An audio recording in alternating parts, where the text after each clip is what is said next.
તારો બાપ અહીંયા ખરખરે આવ્યા છે, જાંબુડા ખાવા નથી આવ્યા. હાલમ એ રામ એ રામ. આ બટા સા પાણી લેતો આવી જાય. માતા દાદા આવ્યા છે એની હાટુ મોળી રકાબી એક લેતો આવી જાય.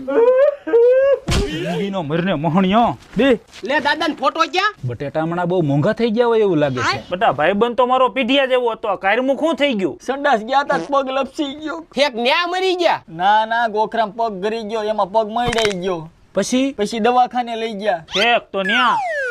ના હવે ડોક્ટરે કીધું ફ્રેક્ચર થયું છે ને તો પાટો આવશે. ફેક તે બીકના હિસાબે હાર્ટ એટેક આવ્યો હોય છે. અરે ના ભાઈ, નર્સ પાટો બાંધવા આવીને એમાં દાદાએ શાયરી ઠપકારી. હે બટા કઈ હતી? હવે તો કેટલાના દિલ ઘાયલ કર્યા, હવે તો લટ કાપો. એમાં બા સાંભળી ગયા અને બાએ દાદાની નસ કાપી નાખી. એમાં ડોસી પણ લેડી સિંગમ નીકળી. તમારા બાપને દાડામાં કોઈ નો આવતા હોય.